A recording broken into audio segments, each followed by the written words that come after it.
de 1 a 5. Diz assim: Não julgueis para que não sejais julgados, pois com o juízo com que julgardes, sereis julgados, e com a medida com que tiverdes medido, aonde vos medir? Porque reparas no cisco que está no olho do teu irmão, mas não percebes a trave que está no teu?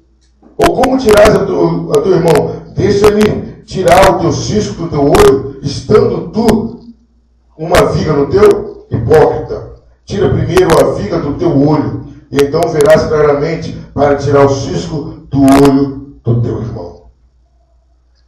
Queridos, a premissa que Jesus colocou aqui é essa ideia: não julgue para não ser julgado. A ideia que nós temos é essa: se eu não criticar fulano, fulano nunca vai me criticar. Mas lógico que Jesus, queridos, não estaria preso a essa premissa. Se eu não faço, não vão fazer comigo. A ideia de Jesus é o seguinte: quando você julga alguém, você vai ser julgado pelo próprio Deus. Mas antes de a gente minuciar, detalhar isso, nós vamos tirar uma dúvida aqui, alguns pensamentos que algumas pessoas têm, talvez não nós os presentes, mas algumas pessoas têm. Primeira coisa, querido, o cristão não está isento de julgamento. Não é porque lá em Romanos 8 não diz nenhuma condenação lá, não é porque temos garantia da salvação que nós não estamos expostos a julgamentos. Nós sempre estaremos expostos a julgamentos. E há 3 tipos de julgamento que a Bíblia fala. Eu achei isso muito interessante. Tem 3 tipos de julgamento. Primeiro tipo de juízo, primeiro tipo de julgamento, o que é conhecido por todos nós, o final, o juízo final, o eterno. Esse julgamento é o que define a posição eterna e definitiva dos seres humanos. É o momento da grande separação do joio e do trigo, da ovelha e do bode, do cristão e do ímpio. Esse é o grande julgamento. E nesse julgamento vamos passar também. Nós não seremos condenados, amém? Mas vamos passar pelo julgamento. Não deixe ninguém pensar isso, ou passar isso, ou você se enganar. Ainda que eu seja absolvido, ou melhor, justificado, eu vou passar pelo esse julgamento. Mas há outros julgamentos que eu quero chamar a atenção, que eu achei também bem profundo. Segundo julgamento, seremos julgados por sermos filhos de Deus. E esse texto, queridos, esse julgamento, a gente vai encontrar, eu achei interessante, que eu estava preparando na semana da Santa Ceia, e era um texto sobre Santa Ceia. Abra sua Bíblia, você está com a sua Bíblia aí, na primeira carta de Paulo aos Coríntios, capítulo 11. Primeira carta de Paulo aos Coríntios, capítulo 11. Queridos, esse julgamento é para os filhos de Deus. Vamos lembrar disso. O sermão da montanha é para os crentes. Amém, igreja? Amém. Então é para mim e para você. Você que é cristão, eu sou cristão. Então onde que nós vamos ser julgados? Primeiro, juízo final eterno. Segundo, julgamento dos filhos de Deus. Paulo fala assim, 1 Coríntios, capítulo 11, 1 Coríntios, capítulo 11, 27 e 28 diz assim, olha o que diz: por isso, o que come do pão ou bebe do cálice do Senhor, indignamente será culpado do corpo e do sangue do Senhor. Examina-se o homem a si mesmo, e assim come do pão e bebe do cálice. Um exame, um julgamento, fala: olha, filho de Deus, você se julgue. Olhe para você, se examine e comece a julgar você mesmo. É um julgamento que é feito por nós mesmos. Aí diz o seguinte, queridos: porque Deus julga e disciplina os crentes que estão com vida errada. Aí Paulo continua no versículo 30 a 32. Mas, se nós julgássemos a nós mesmos, não seríamos julgados. O problema é isso, que a gente nunca se julga. Julga um, julga o outro, aí Paulo fala: vamos julgar nós mesmos. 31. Mas se nós julgássemos a nós mesmos, não seríamos julgados. Aí o 30, por isso há entre vós muitos fracos e doentes, e muitos que dormem. 32. Quando, porém, somos julgados pelo Senhor, somos corrigidos para não sermos condenados com o mundo. Olha o que Paulo está nos ensinando. Paulo está falando o seguinte: olha, se julga a você mesmo. Examine a você. Achou erro? Se condene naquilo que você fez e se corrija.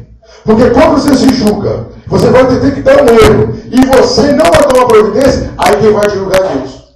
Aí quem vai te corrigir é Deus. E aí, queridos, o que eu achei interessante, e é bíblico isso, é o quê? Queridos, sabe por que eu e você passamos prova? É Deus corrigindo uma falha em nós. E nós temos que passar por prova, porque se Ele não nos provar para nos corrigir, para nos disciplinar, seremos condenados com o mundo. É essa a ideia que a Bíblia passa. A minha prova, a sua prova, é para corrigir um momento da sua vida que está errado. Aí Paulo fala, se Deus não fizer isso com você aqui na terra, Ele vai ter que fazer isso depois. Aí, aparecem os textos onde a palavra repete isso. Olha, 1 Coríntios capítulo 5, versículo 5, olha que palavra pesada que Paulo fala aos Coríntios. Primeira carta de Paulo aos Coríntios, 5:5. Diz assim, 1 Coríntios 5:5. Seja entregue a Satanás para a aniquilação da carne, para que o espírito seja salvo no dia do Senhor. Paulo está falando o seguinte, olha, Deus está falando, você se julgou, você não corrigiu. Paulo fala, essas pessoas, esses cristãos, que não se corrigem, estão vendo seus erros, não se corrigem, entregue a Satanás. Porque aí a carne vai sofrer, mas o espírito vai ser salvo. Essa palavra é para nós, os cristãos. Essa palavra é para mim e para você. Você sabe onde está erro na sua vida? Se corrija. Quer acabar com a sua prova? Não é adorar a Deus, não. É corrigir seus erros. Aí, às vezes a gente fica preocupado, queridos, porque eu estou na prova. Não, eu tenho que me preocupar quando eu não estiver na prova. É sinal que Deus não está me corrigindo. É sinal que vai preparando a correção para o juízo final. Após o juízo final. A pastora Alonso está tirando isso. Abra sua Bíblia em Hebreus capítulo 12. Um texto mais do que conhecido. Hebreus capítulo 12. Hebreus capítulo 12. Não tem como a gente fugir. Hebreus capítulo 12, versículo 6. Hebreus 12, 6 diz assim: porque o Senhor disciplina a quem ama e ações a todos aquele que recebe como filho. Queridos, estou sofrendo, estou na prova financeira, estou na prova de saúde, estou na prova de casamento. É que Deus está me corrigindo para que eu não perca a minha salvação. Então eles vão parar de pedir a Deus para tirar a prova. É igual um filho errado, meu querido. Vamos levar para o nosso lado prático. Seu filho fez bagunça, você está batendo. Seu filho fala, não mãe, não, pai, não me corrige não. Você vai dar ouvido para o seu filho? Não, meu filho, estou te corrigindo porque você fez errado. Você tem que aprender a fazer o certo. É isso que Deus está falando hoje. Está na prova. Agradeça a Deus. Deus está te poupando para não te mandar para o inferno. Quer ver uma coisa interessante? Já viu quando alguém se desvia ou para de trabalhar na igreja? A vida dele financeira ou a prova? Para. Por quê? Deus tem uma eternidade para cobrar dele. A pessoa está se envolvendo na obra, vai passar prova, vai ser provado. Deus está corrigindo as falhas no seu cristianismo para não te mandar para o inferno.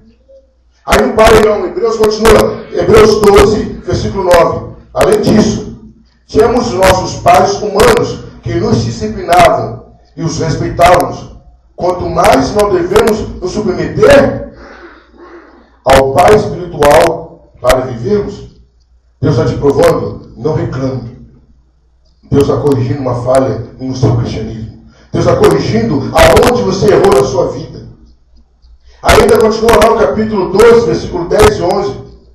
Pois eles nos disciplinavam por pouco tempo, segundo lhes parecia melhor. Deus, porém, nos disciplina para aproveitamento, a fim de sermos participantes da sua santidade. Deus me prova, Deus me disciplina para que eu participe da santidade dele. Está doendo.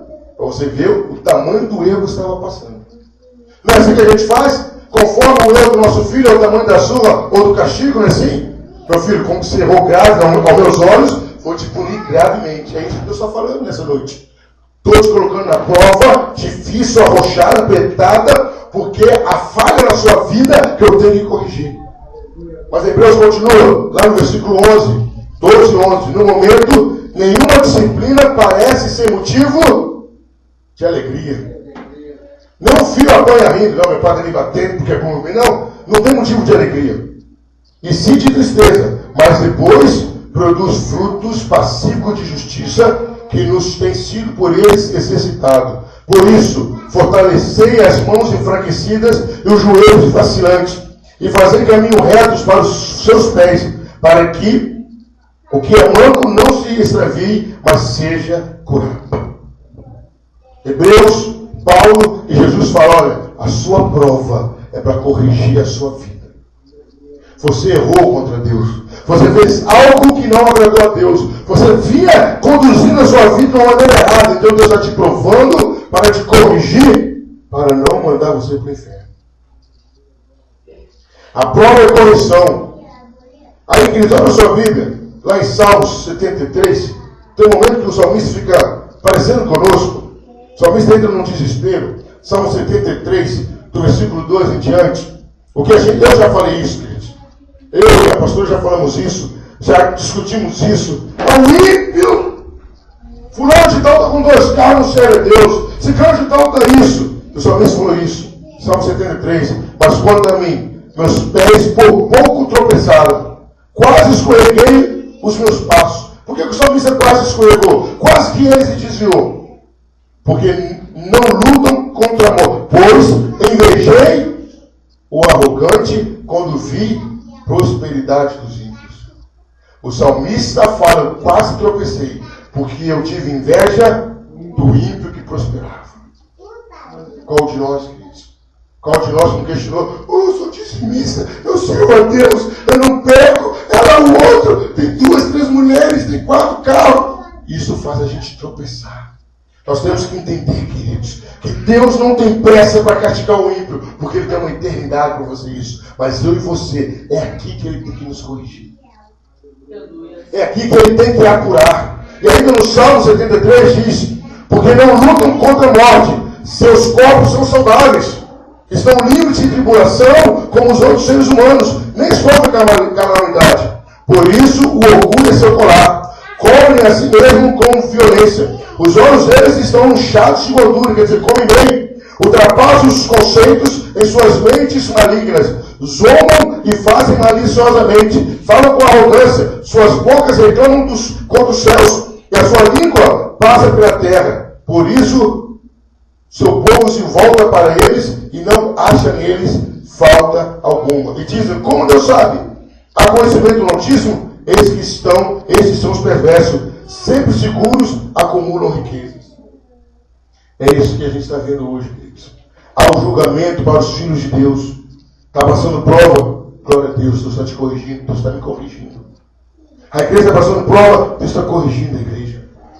Somos julgados e cobrados para não sermos depois. Deus está te cobrando, Deus está me cobrando nessa vida. Porque se Ele não te cobrar nessa vida, se Ele não corrigir você nessa vida, Ele vai ter que fazer isso depois dessa vida. Você quer ser castigado agora, cobrado agora ou depois? Quem quer ser castigado agora, levanta a mão. Glória a Deus. Ah, não quero mais prova não, pessoal. Tá bom. Sem problema. Quero nessa vida sua, tudo aquilo que é direito seu, eu vou te dar agora. Acabou a prova. Quer tudo, toda a porta se bater, abrir, tá aí, é sua. Mas depois do juízo, é eu e você. O terceiro tipo de julgamento, queridos. Primeiro tipo, juízo final. Segundo tipo de julgamento dos filhos de Deus, aqui na terra. Terceiro tipo de julgamento, o julgamento dos galardões. É inevitável, queridos. Esse aqui já são para os salvos. Esse aqui é para aqueles que passaram do juízo final. Depois do juízo final vai ter o julgamento dos galardões. O que você fez sendo cristão? Romanos capítulo 14, versículo 10. Romanos 14, versículo 10. Diz assim. Romanos 14, versículo 10. Mas por que julgais? Por que julgais teus irmãos? Ou por que despreza teu irmão? Pois todos compareceremos diante do tribunal de Cristo. Está falando para crente. Você não tem que julgar se o irmão faz isso ou não faz, se ele faz isso. Não se preocupe. O que você faz, Deus está anotando. E o que o seu irmão não faz, Deus está anotando também. 1 Coríntios capítulo 3, versículo 13, diz assim. O trabalho de cada um se manifestará, porque um dia o tornará claro, pois pelo fogo será descoberto. O fogo provará qual seja o trabalho de cada um. Quem está falando isso? Você está fazendo a obra de Deus, eu estou fazendo. No dia, depois do juízo final, vai ter o julgamento do galardão. Aí nós vamos ver quais foram as obras que realmente foram fixas. Não é aquela obra tipo o padre que começou e parou. Aquela obra tipo madeira que durou um pouquinho e parou. Deus quer aquelas obras como se fosse prata, bronze, ouro. Aquele trabalho que você continua sempre. Vai ter galardão, Cristo. Vai ter o juízo do galardão. Deus vai julgar você pelo que você fez depois de cristão. Aí, texto bíblico mais, 2 Coríntios, capítulo 5, versículos 10 e 11. Segunda carta de Paulo aos Coríntios, capítulo 5, versículo 10 e 11. Diz assim: pois é necessário que todos nós sejamos manifestos perante o tribunal de Cristo, para que cada um ganhe de acordo com o que tiver feito por meio do corpo, seja o bem, seja o mal. Por isso, conhecendo o temor do Senhor, tentamos persuadir os homens. O que somos é manifesto a Deus. E espero que nas vossas consciências sejam também manifestos. Queridos, nós estaremos diante de Jesus e apresentaremos aquilo que nós fizemos. O que ocorrerá na dimensão da glória.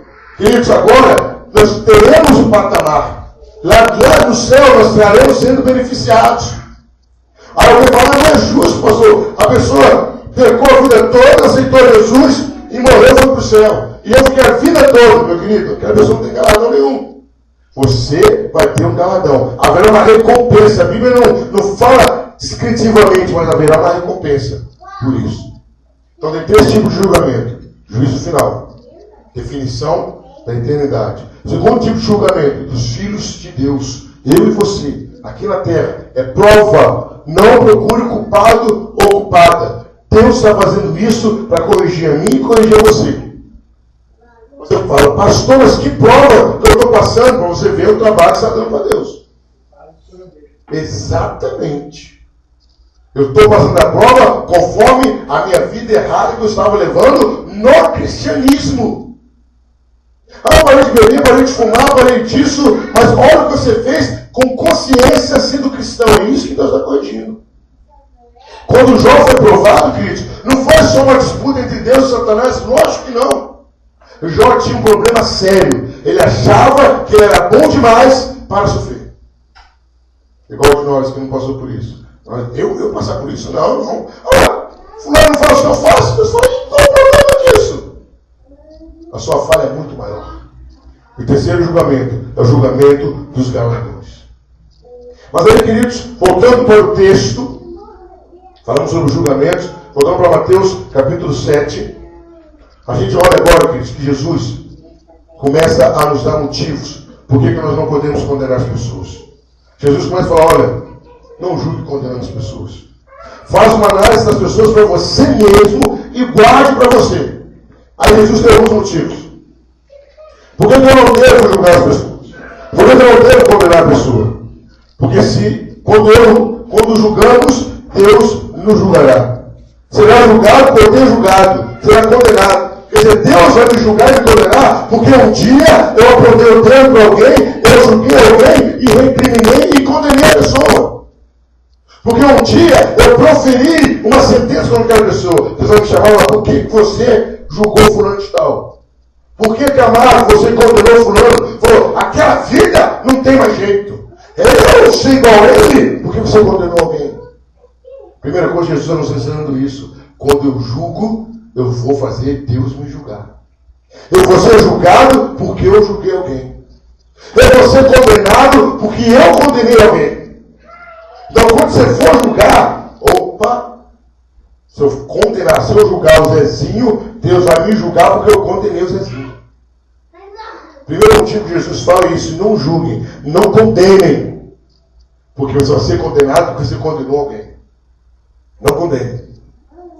O segundo motivo, queridos, que Jesus nos traz é o seguinte: estaremos atraindo, estabelecendo os critérios que seremos julgados. Jesus diz assim, versículo 7: pois com o juízo com que julgares, sereis julgados. Com a medida com que tiveres medidos, aonde vos medir. Jesus está falando o seguinte: se você foi impiedoso, você foi rigoroso, você foi duro, você apontou, você criticou, você ironizou, você ofendeu a pessoa, é esse o critério que será usado para você. O critério que você usou, o peso da sua mão que foi contra a pessoa, é o mesmo peso que virá sobre você. Quando nós julgamos, nós atraímos e estabelecemos os critérios que serão usados. Os homens de Deus usarão os nossos critérios que aplicamos aos outros. Olha o que diz em Lucas capítulo 12. Lucas capítulo 12, versículo 48. Diz assim. Lucas 12, 48. Mas aquele que não soube a vontade de seu Senhor e fez coisas dignas de castigo, levará poucos açoites. Mas aquele a quem foi dado muito, muito também lhe será exigido. E aquele a quem muito se confia, muito mais lhe pedirão.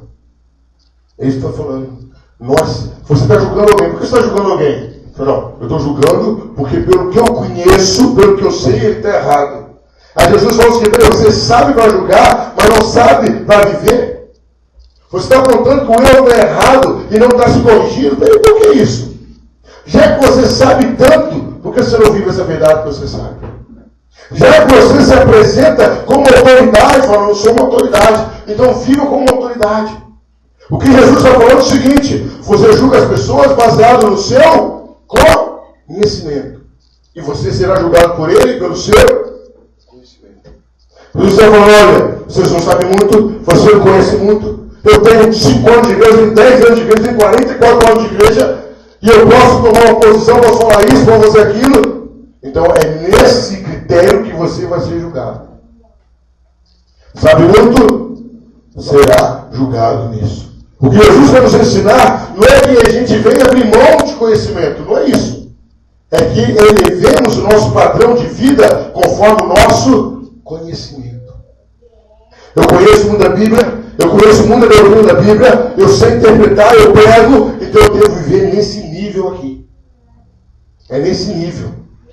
Eu não vou usar o meu conhecimento para julgar A ou julgar B. Não é para isso.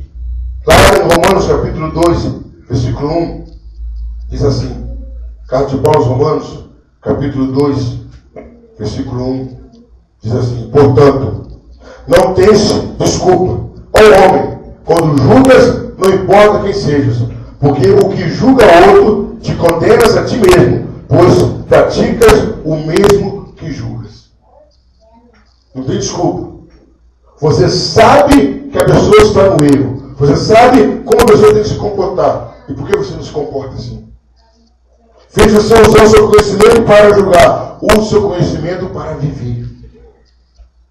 Use o seu conhecimento para você mesmo. Tiago capítulo 3, versículo 1. Mais pesado ainda esse texto.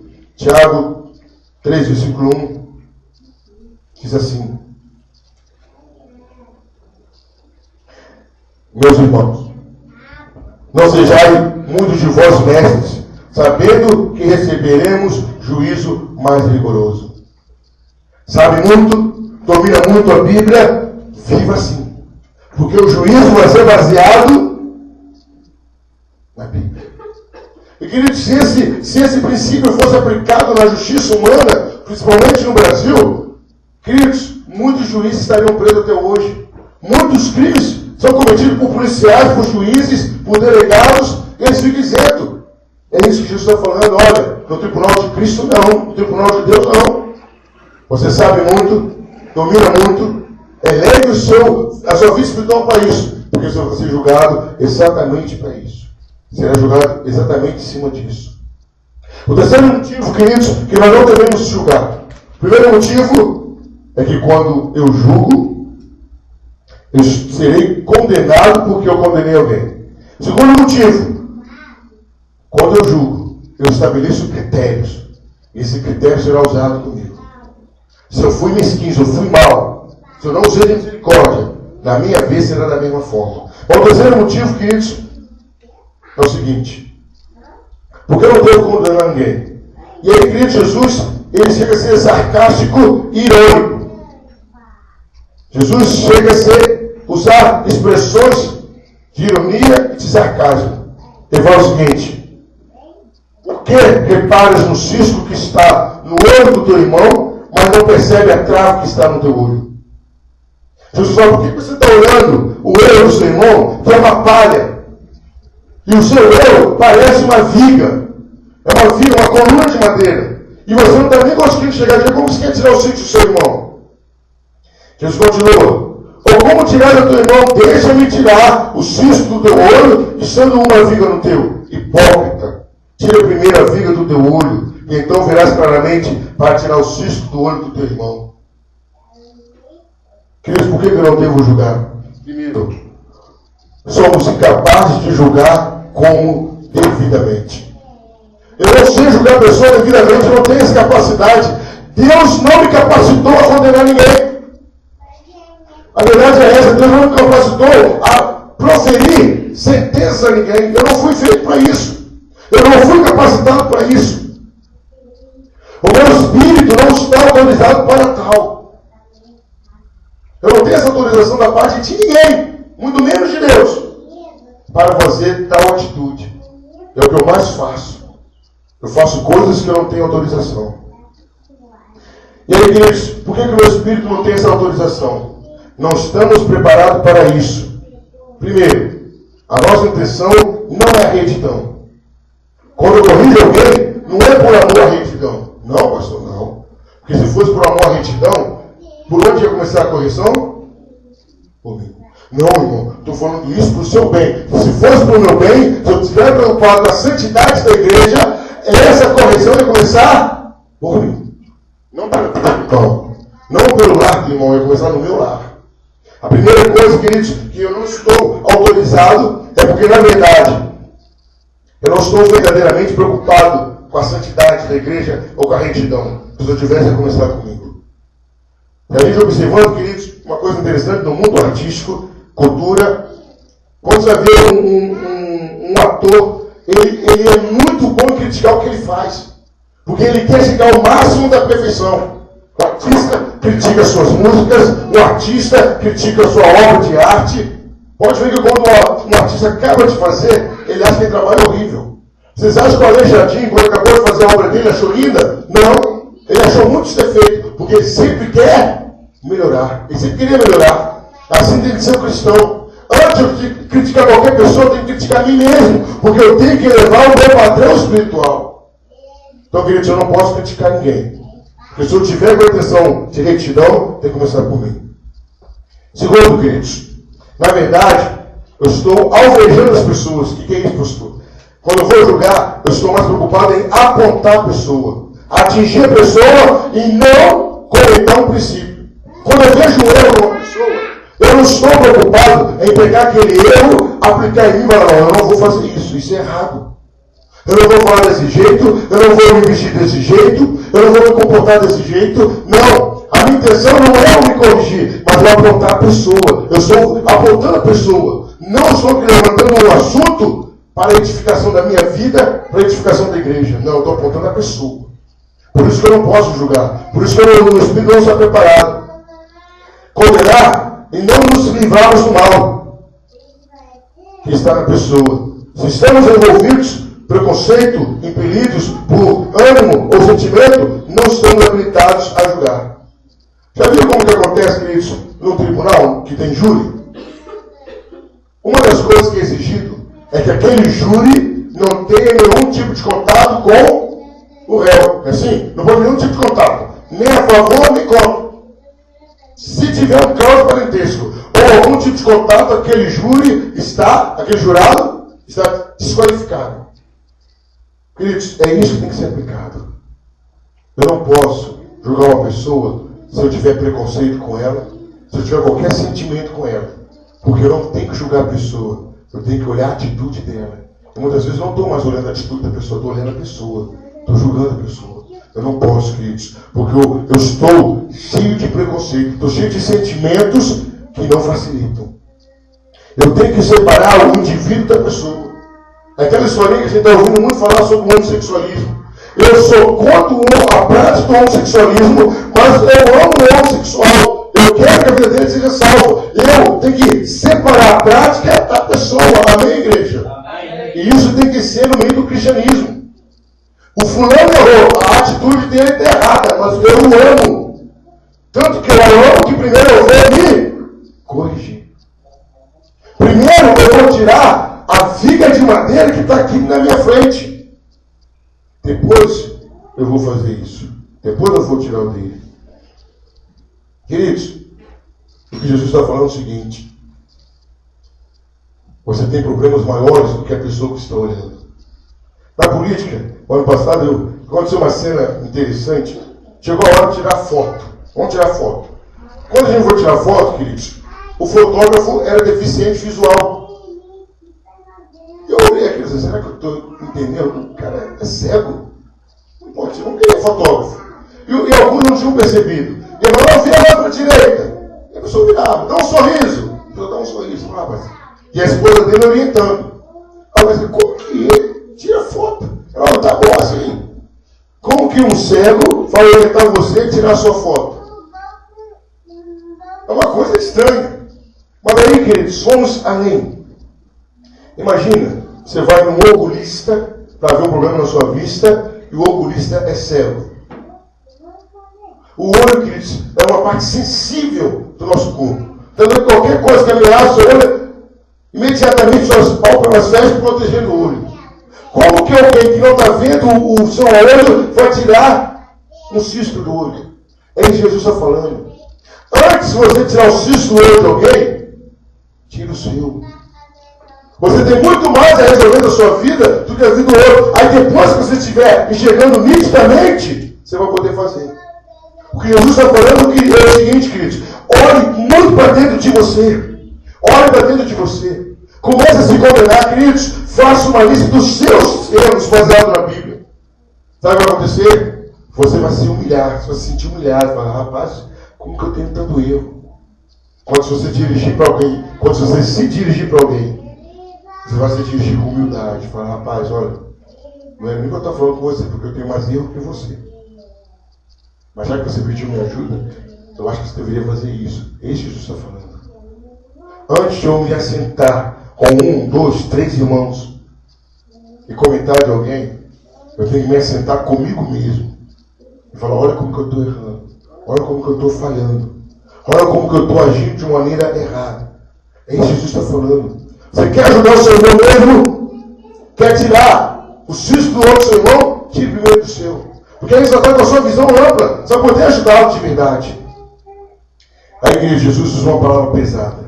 Jesus fala o seguinte: hipócrita. Na verdade, você não quer ajudar o seu irmão. Você quer condenar. A verdadeira intenção é má. Na verdade, queridos, muitos, o que Jesus está falando aqui é isso. Muitos que chegam para julgar o irmão não estão com a intenção de ajudar o irmão. A intenção dele é má. A intenção dele é condenar o irmão. A intenção dele é fazer que o irmão se sinta inferior a ele. É isso que Jesus está falando.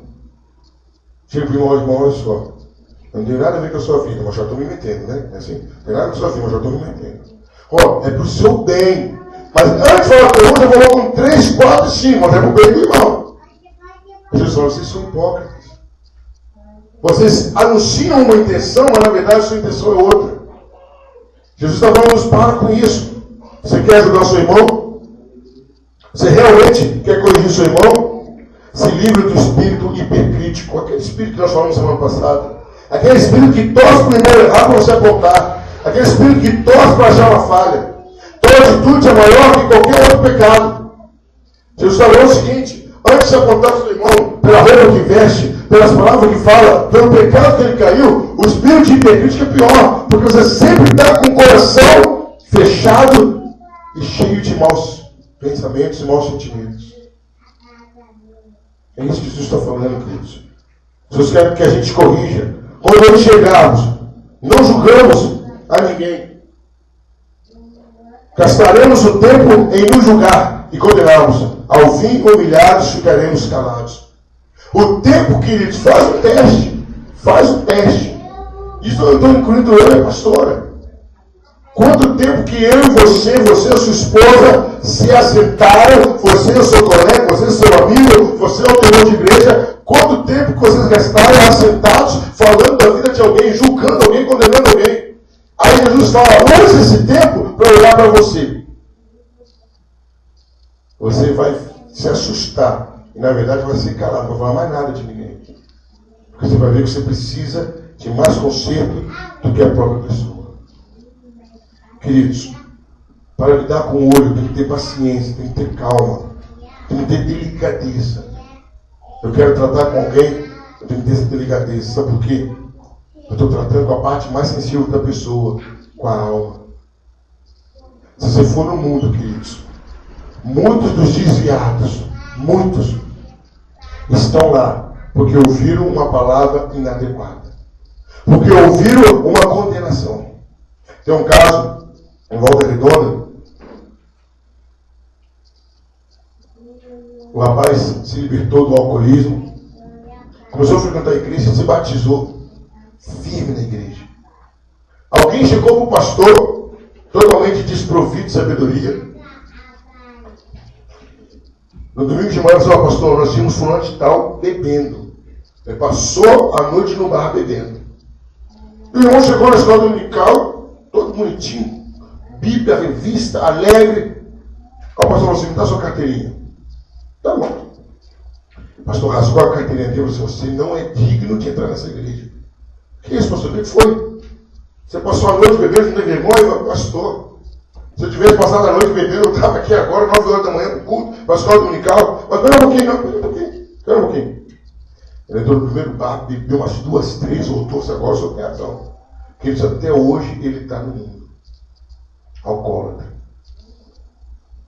Uma pessoa julgou, o outro consentiu com a condenação daquela alma todo mundo. É disso que Jesus está falando. Quando eu falar com alguém, tem que tomar cuidado, porque eu estou falando com o que tem mais sensível, a alma dele. E se eu ferir a alma daquela pessoa, pode nunca mais reparar aquela alma. Nunca mais aquela alma vai voltar. Queridos, eu quero fazer a qualidade para realmente ajudar alguém. Primeira coisa, humildade. Eu tenho que chegar para aquela pessoa com toda humildade. Me colocar abaixo dela. Falar: meu irmão, eu erro mais do que você. Eu estou pior que você aos olhos de Deus.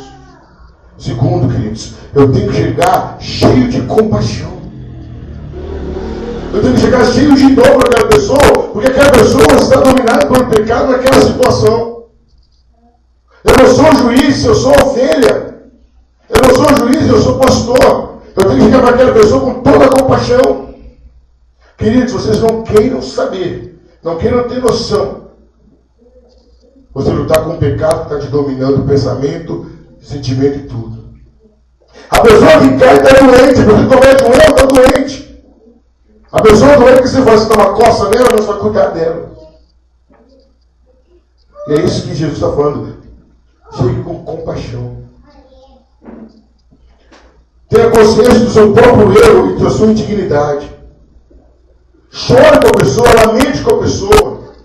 Ô fulano, que chato que aconteceu isso. Que pena que aconteceu isso. Vem cá, vamos orar, meu querido. Vamos mudar isso. Pastor, presbítero, evangelista, pastor, missionário, diaconista. Eu não consigo largar isso. Então vem cá, meu querido. Vamos orar para você largar isso. Vamos orar para mudar a sua vida. Vamos chorar porque aquela mácula, foi maculada aquele caráter. E aí, queridos, em Efésios capítulo 4, terminando. Efésios capítulo 4. Paulo nos ensina o segredo para a gente ter sucesso na abordagem de alguém. Efésios 4,15 diz assim. Efésios 4,15. Sendo verdadeiros em amor, cresçamos em tudo naquele que é a cabeça, Cristo. Eu vou chamar a atenção, eu vou tirar o cisco do olho do meu irmão, mas é verdadeiramente com amor. É por amor. E aí, queridos, a gente observa isso nas famílias às vezes. O pai não é companheiro, o pai não é amigo, o pai não está presente, mas o pai quer chegar e corrigir, tá certo? Não. Ele não está presente porque ele vai corrigir. Assim devemos ser nós. Eu vou procurar o irmão só quando ele caiu, não, eu vou começar a criar um vínculo com ele. Porque se um dia ele cair, eu vou ter liberdade para falar com ele. Porque se um dia ele cometeu um erro, ele vai ver, não, isso aí já era meu amigo, ele pode falar. Queridos, são algumas pessoas que se desviaram, que se desviam. Eu tenho contato. Alguns desviados me chamam até hoje de pai, de amigo, que eu falo a verdade com eles. Porque eu estabeleci essa ligação. Meus queridos, como se não entender isso? Quando você se predispor a tirar o cisco de alguém, observe como está a sua vida. Chegue com humildade para essa pessoa. Chegue com amor para essa pessoa. Se você fizer isso, você fala direto com a pessoa ou com mais ninguém. Tem que fazer uma análise da vida de alguém, comece a guardar para você a sua análise. E olha, se Deus te autorizar a falar com alguém, não autorizou? Fique quieto. Porque, queridos, da maneira que julgarmos, seremos julgados. Se condenarmos, seremos condenados por Deus. E nós não temos autorização da parte de Deus para condenar, para julgar ninguém. O que é da parte de Deus é que devemos suportar uns aos outros, que devemos evangelizar, que devemos ajudar os que estão fracos e não julgar. Que Deus esteja nos abençoando, queridos, que possamos viver isso a partir de agora. Alguém vai nos procurar e falar, alguém vai, meu querido, guarda para você. Por favor, meu querido, eu não quero compactuar com você dessa situação. Eu não quero falar com fulano. Você não é amigo dele, mas ele é meu irmão em Cristo. Eu não vou ser condenado junto com você. Comecemos a viver isso, queridos. Que a nossa comunhão com Deus e entre a igreja vai aumentar mais ainda. Amém, igreja? Amém. Que o Espírito Santo esteja nos condicionando, nos capacitando a parar de julgar e a começar a ajudar as pessoas para a glória de Deus. Amém?